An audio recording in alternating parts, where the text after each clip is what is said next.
Second part जो है वो मैं लेके आया हूँ बिज़नेस स्टडीज़ का जो है वाइवा का इंपॉर्टेंट क्वेश्चंस। आई होप आपने अकाउंटेंसी के वाइवा क्वेश्चंस वाली वीडियो देख ली होगी, नहीं देखी होगी मैं लिंक डिस्क्रिप्शन में डाल दूँगा, प्लीज़ उसको देख लेना और इसको ज़्यादा से ज़्यादा शेयर करना, लाइक करना, चैनल को सब्सक्राइब करना। ठीक है, हम स्टार्ट करते हैं फटाफट से।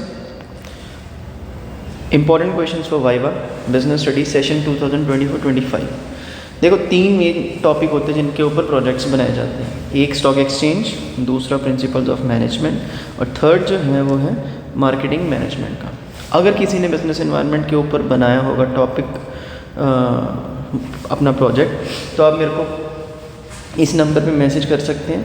मैं आपको साथ के साथ जो है बिजनेस एनवायरनमेंट के भी जो क्वेश्चंस हैं ना, I send you straight away, right. So हम फटाफट से स्टार्ट करते हैं, वीडियो को ज़्यादा लंबा नहीं करेंगे। तो हम स्टार्ट करते हैं स्टॉक एक्सचेंज से। तो स्टॉक एक्सचेंज से रिलेटेड जो क्वेश्चंस हैं वो कौन कौन से पूछे जा सकते हैं, इम्पॉर्टेंट है, ध्यान से समझना। सबसे पहला क्वेश्चन है what are primary markets and secondary markets. सबसे पहले तो आपको प्राइमरी मार्केट और सेकेंडरी मार्केट के बारे में बता देता हूँ क्या होती हैं, फिर इनमें डिफरेंस भी आप समझ सकते हैं आराम से। प्राइमरी मार्केट एक वो मार्केट होती है जिसमें कोई भी कंपनी जो है अपना शेयर सबसे पहले लॉन्च करती है, जिसको हम सिंपल भाषा में बोलते हैं IPO। IPO के बारे में भी आपसे पूछा जा सकता है प्रैक्टिकल में। सो इसका मतलब होता है इनिशियल पब्लिक ऑफरिंग। ठीक है, कि कंपनी जो है सबसे पहले ऑफरिंग होता है या ऑफ़र होता है, ठीक है, सेम चीज़ होती है कि कंपनी सबसे पहले फ्रेश शेयर जो है मार्केट में इशू करती है, वो प्राइमरी मार्केट में करती है। कंपनी का पब्लिक के साथ जो कांटेक्ट होता है वो सिर्फ एक ही बार होता है पूरी लाइफ में। ठीक है, मतलब प्राइमरी मार्केट एक ऐसी मार्केट है जिसके थ्रू कोई भी कस्टमर जो है वो कंपनी के साथ एक बार कांटेक्ट करता है, उसके बाद शेयर जो है वो सेकेंडरी मार्केट में आ जाते हैं। मतलब कंपनी ने शेयर का प्राइस फिक्स किया, इनिशियली कंपनी प्राइस फिक्स करती है क्योंकि कंपनी ने शेयर को प्राइमरी मार्केट में लॉन्च करना है। फिर उसके बाद शेयर जब सेकेंडरी मार्केट में आ जाता है तो मार्केट फोर्सेस जो हैं वो डिसाइड करते हैं कि प्रोडक्ट का प्राइस क्या होगा। मतलब डिमांड सप्लाई के ऊपर डिपेंड करेगा कि जो शेयर का प्राइस है वो कम होगा, ज़्यादा होगा, बढ़ेगा, कम होगा, it all depends on the market forces. तो सेकेंडरी मार्केट एक ऐसी मार्केट जिसको हम ओपन मार्केट भी कहते हैं, जहाँ पे हम कंपनी के साथ कांटेक्ट नहीं करते हैं, हम उन लोगों के साथ कांटेक्ट करते हैं जिन्होंने शेयर बेचने, जिनके पास कंपनी के शेयर हैं और जिन लोगों ने शेयर खरीदे हैं। तो सेकेंडरी मार्केट में हम सीधा एंटर नहीं कर सकते, हमें किसी ना किसी ब्रोकर की ज़रूरत पड़ती है। तो आजकल बहुत सारे ब्रोकर्स ऑनलाइन अवेलेबल हैं, हम किसी भी ब्रोकर से कांटेक्ट कर सकते हैं। ठीक है, अपना डीमैट अकाउंट ओपन करेंगे। डीमैट मतलब डीमैटेरियलाइजेशन, आजकल तो सारा कुछ ऑनलाइन है, तो हमें डीमैट अकाउंट बनाना जरूरी होता है। Second point is what is the meaning of stock exchange. Stock exchange का मतलब क्या होता है? Stock exchange is a place जहाँ पे शेयर्स की ट्रेडिंग जो है उसको फैसिलिटेट किया जाता है। शेयर्स की ट्रेडिंग जो है वो होती है वहाँ पे, और मतलब खरीद बेच होती है, जिसको खरीदने है वो खरीद लेता है, जिसको बेचनी है वो बेच देता है। फंक्शंस क्या है मेन स्टॉक एक्सचेंज के? स्टॉक एक्सचेंज के वही मेन फंक्शंस जो हैं वो कंपनीज़ के ऊपर, ब्रोकर्स के ऊपर, उनकी एक्टिविटीज़ के ऊपर जो है एक नज़र रखना, जिसको हम बोलते हैं ना वॉच डॉग का जो रोल है वो सेबी प्ले करता है, सिक्योरिटी मार्केट जो है वो प्ले करती है। सेबी की फुल फॉर्म आपसे पेपर में पूछी जा सकती है, तो मैं वहाँ यहाँ पे लिख देता हूँ। सेबी का फुल फॉर्म होता है securities and exchange board of India. ठीक है, securities and exchange board of India. और इसकी जो इस्टेब्लिशमेंट हुई थी वो 1988 में हुई थी, लेकिन इन्होंने अपने ऑपरेशन स्टार्ट किए थे 1992 में। ठीक है, तो आपने 1992 का ईयर याद रखना है और securities and exchange board of India इसकी फुल फॉर्म याद रखनी है। Next point is what is small cap, mid cap, large cap. अच्छा, ये नई टर्म है ना, ये लास्ट ईयर ना हमारे एक्सटर्नल आए थे, उन्होंने ये क्वेश्चन पूछा था बच्चों से कि लार्ज कैप, मिड कैप और स्मॉल कैप क्या होता है। देखो, होता इनमें थोड़ा थोड़ा ही डिफरेंस है, लेकिन डिफरेंस है बहुत मेजर। ठीक है, लाइक स्मॉल कैप जो है ना वो हमारे को एक ऐसा प्लेटफॉर्म प्रोवाइड करता है जहाँ पे हम सिक्योरिटीज़ में पैसा इन्वेस्ट कर सकते हैं शॉर्ट टाइम पीरियड के लिए, लेकिन यहाँ पे रिस्क ज़्यादा होता है। ठीक है, मतलब पैसा इन्वेस्ट करना इज़ लाइक रिस्की, क्योंकि सारा का सारा जो पैसा है यहाँ पे स्मॉल कैप वाला वो कहाँ पे इन्वेस्ट करा जाता है, मतलब जो फंड मैनेजर होता है वो सारा का सारा पैसा कहाँ पे इन्वेस्ट करता है स्मॉल कैप जो फंड्स होते हैं लाइक फॉरेन एक्सचेंज या जो फॉरेन के छोटे छोटे फंड्स होते हैं बहुत ज़्यादा एग्रेसिव होते हैं ना, मतलब कमाई आएगी तो बहुत ज़्यादा आएगी, नहीं तो डूब जाएंगे, ठीक है। तो ऐसे फंड्स को स्मॉल कैप कहा जाता है जिनमें रिटर्न ज़्यादा होती है बिकॉज रिस्क बहुत ज़्यादा होता है। मिड कैप जो है वो उसमें मीडियम लेवल का रिस्क होता है और मीडियम लेवल की ही इनकम होती है, मतलब बहुत ज़्यादा रिटर्न नहीं है लेकिन बहुत ज़्यादा कम भी नहीं है, जितना रिस्क है उतना ही रिवॉर्ड यहाँ पे मिलता है। लार्ज कैप जो है ना वो फंड्स होते हैं जिनमें कंपनी मतलब जो फंड्स जो हैं एक कस्टमर चूज़ करता है जो सिक्योर रहना चाहता है, सेफ़ एंड सिक्योर। तो ऐसे के जो फंड्स होते हैं इनमें जो इन्वेस्टमेंट्स होती है ना मेनली वो होती है डेट्स में, डिबेंचर्स, बॉन्ड्स में, लॉन्ग टर्म बॉन्ड्स होते हैं ना वहाँ पे जो है इन्वेस्टमेंट करी जाती है। तो इनको बोला जाता है लार्ज कैप, सेफ़ होते हैं, ठीक है, पैसा डूबने का रिस्क बहुत मिनिमल होता है और अगर रिस्क कम है तो रिवॉर्ड भी कम होगा, तो यहाँ पे रिटर्न सबसे कम होती है। सबसे ज़्यादा रिटर्न स्मॉल कैप में, सबसे कम रिटर्न लार्ज कैप में। Then what is the meaning of speculation? आप मेरे को स्पेक्यूलेशन का मतलब बताओ, स्पेक्यूलेशन का मतलब क्या होता है? देखो, शेयर्स को परचेज करना एक इंटेंशन के साथ कि हम इसको अपने पास बहुत लंबे टाइम के लिए नहीं रखेंगे, उसको स्पेक्यूलेशन कहा जाता है। मतलब आप मार्केट में ना क्या कर रहे हो, छेड़छाड़ कर रहे हो। आप जो है जिस पर्पस के लिए आप ट्रेडिंग कर रहे हो ना, आप सिर्फ फ्लक्चुएशंस को नोटिस करते हो, प्राइसेस में फ्लक्चुएशंस जो होती हैं उनको नोटिस करते हो, इमीडिएटली जो है आप उनको सेल कर देते हो थोड़ा सा प्रॉफिट निकाल के। अब होता क्या है इससे कि मार्केट जो है ना एकदम से डंप करती है।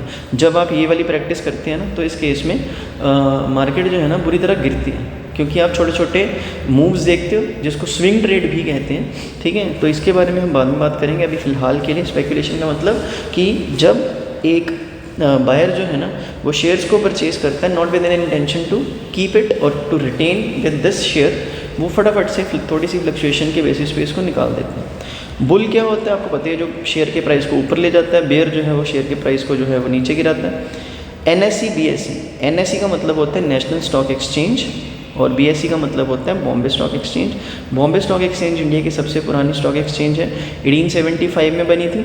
और नेशनल स्टॉक एक्सचेंज जो है वो इंडिया की रीसेंट नई एक्सचेंज है जो 1992 में जो है वो बनी थी। नेक्स्ट पॉइंट इज सर्किट कब अप्लाई होता है। अब सर्किट का मतलब क्या होता है, जब शेयर्स में ना बहुत ही सब्सटेंशियल इंक्रीज या डिक्रीज हो, मतलब बहुत ही हैवी काइंड ऑफ, मतलब जिसको नोटिस किया जा सके, जिसको कंसिडर किया जा सके कि ये चेंज जो है ना, ये जो इंक्रीज़ हुआ है या जो डिक्रीज़ हुआ है ये सिग्निफिकेंट है, मतलब ये चेंज बड़ा चेंज है, इसको देखा जाएगा, इसको समझा जाएगा, फिर मूव किया जाएगा नेक्स्ट, उसको कहते हैं circuit apply. Then what is bridge financing. Bridge financing आपको बताइए कि ब्रिज फाइनेंसिंग में क्या होता है कि एक कंपनी जब अपने लॉन्ग टर्म सोर्सेज से जब पैसा रेज करती है, उनके इंटरेस्ट की पेमेंट के लिए कंपनी के पास कई बार पैसा नहीं होता, तो कंपनी छोटे छोटे लोन्स लेती है जिसको बोला जाता है bridge financing. How is stock exchange related to the objective of financial management. अगर शेयर के जो प्राइसेस है ना स्टॉक मार्केट में बढ़ते हैं तो शेयर होल्डर की वेल्थ बढ़ती है। सिंपल देखो, फाइनेंशियल मैनेजमेंट बड़ा सिंपल सा आपको कंसेप्ट समझाता है कि फाइनेंशियल मैनेजमेंट जो है ना वो फाइनेंसिस को मैनेज करती है। दूसरा सबसे इंपॉर्टेंट एलिमेंट जो है ना कंपनी का वो यही होता है कि कंपनी को शेयर होल्डर्स की जो वेल्थ है या जो अपने इन्वेस्टर्स हैं उनकी वेल्थ है उसको मैक्सिमाइज़ करना है। तो वे जो इन्वेस्टर्स हैं उनकी वेल्थ मैक्सिमाइज़ कैसे होती है, जब कंपनी स्टॉक एक्सचेंज में अच्छा परफॉर्म करती है, ठीक है। तो शेयर्स के प्राइसेस बढ़ेंगे। आप लोगों ने सुना होगा ना, बड़े बड़े जो मल्टी मिलेनियर्स हैं उनके जो इन्वेस्टमेंट्स है ना, मतलब ये उनकी नेटवर्थ है वो एकदम से बूम करती है। वो बूम इसी वजह से करती है कि उन्होंने कंपनीज़ के शेयर्स परचेज़ करे होते हैं और उसके बाद जो है जब उनके शेयर्स में इंक्रीज़ होता है, खुद के ही कंपनी के शेयर्स में इंक्रीज़ होता है, तो उनकी नेटवर्थ जो है एकदम से बूम करती है। Then who is known as big bull of India. तो इनकी डेथ हो चुकी है, वैसे मैं नाम लिख देता हूँ, मिस्टर राकेश झुनझुनवाला। ये पूछा जाता है क्वेश्चन बहुत बार कि जो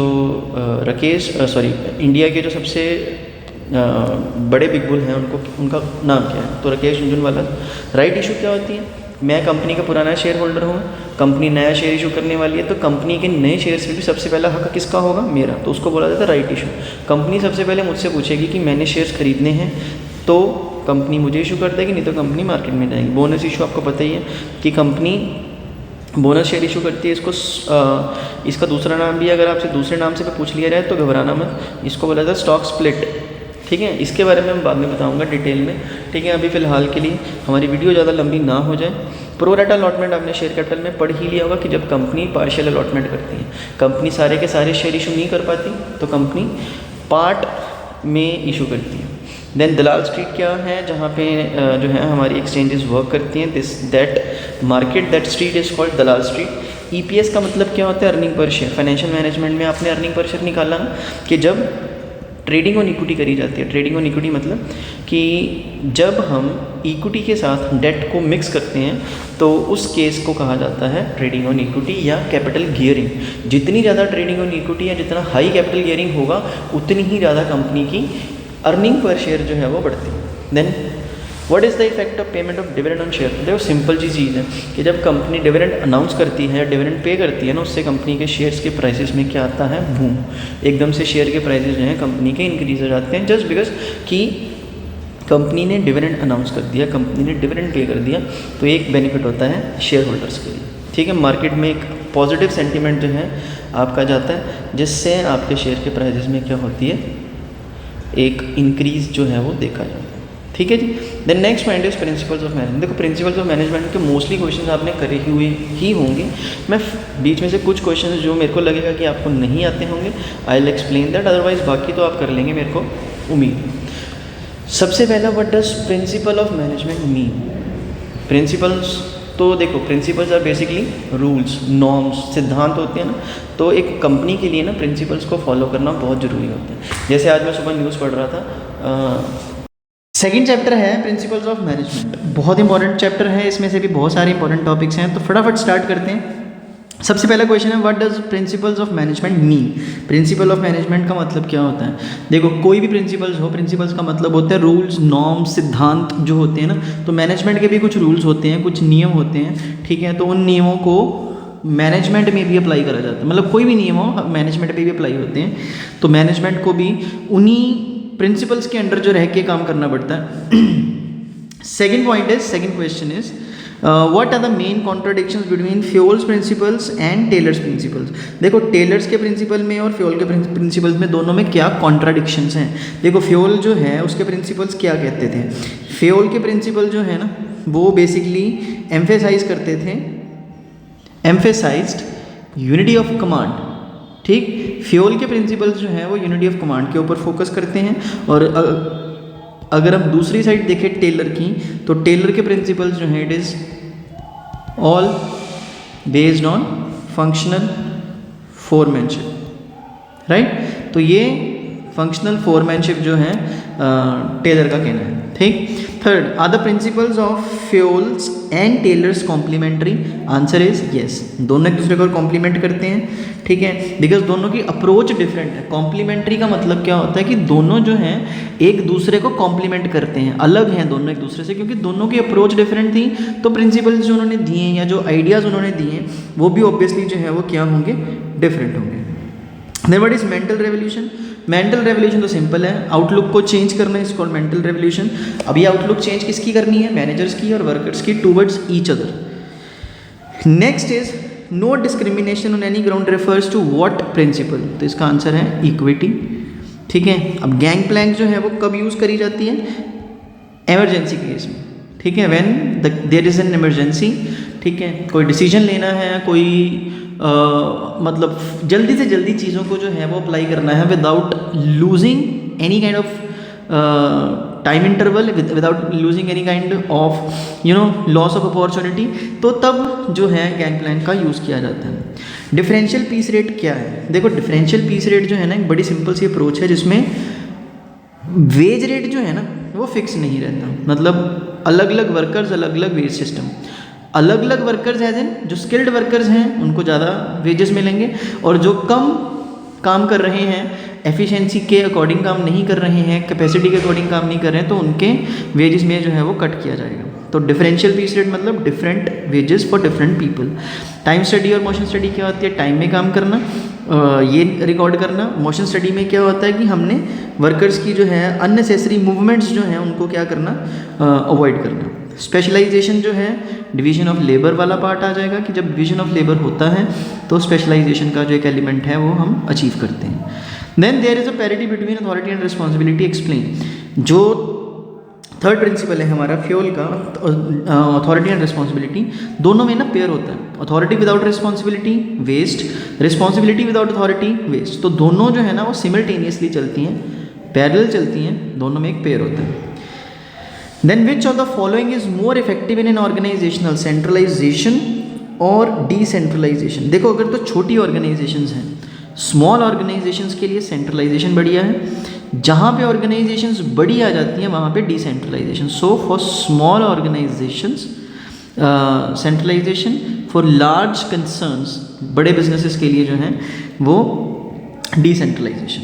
अब आई को वी से जो रिप्लेस करता है वो कौन सा प्रिंसिपल है? आई को वी से जो रिप्लेस करता है that is esprit de corps, जिसमें हम टीम वर्क की बात करते हैं, ठीक। Then suppose you are asked to give discount to the customers by marketing manager. Marketing manager कहता है डिस्काउंट दो, फाइनेंस मैनेजर कहता है नहीं देना। तो यहाँ पे आप दो लोगों को जवाबदेही हो गए, तो यहाँ पे कौन सा प्रिंसिपल वायलेट हो रहा है? That is unity of command, simple. Then which technique helps to avoid unnecessary labour cost. कौन सी टेक्निक है जो लेबर कॉस्ट को अवॉइड करती है, अननेसेसरी लेबर कॉस्ट को जो है वो अवॉइड करती है? उस टेक्निक का नाम है मोशन स्टडी, ठीक है। ये मैंने ऊपर भी बताया था, अननेसेसरी मूवमेंट्स को रिमूव करना, एलिमिनेट करना जो है उससे कॉस्ट बचती है हमारी। Then which principle says exemplary behaviour by manager will raise the standard of managers, ठीक है। तो इसमें आएगा principle of subordination of individual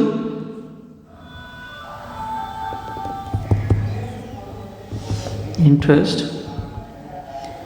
to the general interest, ठीक है जी, राइट। तो ये principles of management. Then last part है मार्केटिंग। देखो ये मार्केटिंग मैनेजमेंट के सारे क्वेश्चन का स्क्रीनशॉट ले लें, आप रीड कर लें, ठीक है। मैं आपको जो क्वेश्चन अदर देन दीज पूछे जाएंगे, देखो ये बहुत इंपॉर्टेंट है। इनमें से एक क्वेश्चन मैं आपको बता देता हूँ जो बहुत इंपॉर्टेंट है, ये 7th वाला, कि 4P जो है मार्केटिंग के किसने इंट्रोड्यूस किया। देखो इंट्रोड्यूस करने वाला बंदा था ई जेरोम मैकार्थी, ठीक है। इसने 4 प्रिंसिपल्स ऑफ मार्केटिंग जो है उनको इंट्रोड्यूस किया था। उसके बाद इसको आगे चलाया था विलियम जे स्टैंटन। बुक्स में आजकल बच्चों को टीचर्स क्या पढ़ाते हैं? Philip Kotler. तो फिलिप कॉटलर अब जो है मार्केटिंग मैनेजमेंट के जो 4Ps हैं उनको देखते हैं, ठीक है। बट इंट्रोड्यूस अगर पूछा रहा है तो इंट्रोड्यूस जो है वो ई जेरोम मैकार्थी ने किया, लीड किया विलियम जे स्टैंटन ने, उससे आगे लीड किया किसने? फिलिप कॉटलर ने, जो अब तक चल रहा है। तो modern father of marketing management जो है फिलिप कॉटलर को ही कहा जाता है, राइट। तो जो इंपॉर्टेंट क्वेश्चंस हैं ना जिनके बारे में मैं बता रहा था, ये आपके प्रोडक्ट से रिलेटेड हैं, जो आपने प्रोडक्ट बनाया है उससे रिलेटेड जितने भी टॉपिक हैं वो सारे के सारे यहाँ से देखने हैं आपने। क्वेश्चन है, सॉरी। सो वही है, सबसे पहला क्वेश्चन आपसे पूछेंगे, आप प्रोजेक्ट पकड़ाओगे जब उनके हाथ में तो आपसे पूछेंगे आपने ये प्रोजेक्ट क्यों चूज़ किया, तो आपको वो बताना है कि मैंने ये प्रोडक्ट क्यों चूज़ किया। आपके प्रोडक्ट की टैगलाइन आपको याद होनी चाहिए। आपने स्ट्रेंथ्स, वीकनेस, अपॉर्चुनिटी, थ्रेट्स के बारे में जो है वो अच्छे से स्टडी करा हो। क्या आपके प्रोडक्ट को परमिशंस की, लाइसेंसेस की ज़रूरत है, ठीक है, क्या ज़रूरत है, मतलब कौन कौन से लाइसेंस, कौन कौन सी परमिशंस रिक्वायर्ड हैं। फिर आपके कॉम्पिटिटर्स कौन से हैं, आपका जो प्रोडक्ट होगा आप उससे रिलेटेड जितने भी आपके कॉम्पिटिटर्स हैं। आप कॉस्ट ऑफ प्रोडक्शन कैसे कैलकुलेट करते हैं वो आपने लिखना है। Then what is the USP. USP का मतलब होता है यूनिक सेलिंग प्रेपोजिशन, सॉरी। आपका प्रोडक्ट जो है वो बाकियों से कैसे यूनिक है, कैसे डिफरेंट है, वो लिखना आपने। और last, how will you market your product, आपने प्रोडक्ट को मार्केट कैसे करें। सो ये 100% क्वेश्चंस यही पूछे जाते हैं और आई कैन गारंटी दिस कि 20 में से 20 पक्के लग जाएंगे अगर आपने याद कर ली। PDF चाहिए होगा मुझे इस नंबर पे व्हाट्सएप कर देना, मैं ग्रुप में भी ऐड कर लूँगा और साथ के साथ आपको ये क्वेश्चंस जो हैं वो भी भेज दूँगा, ठीक है जी। तो हम मिलते हैं नेक्स्ट पार्ट इकोनॉमिक्स में, ठीक है। तब तक के लिए take care, bye bye, thank you.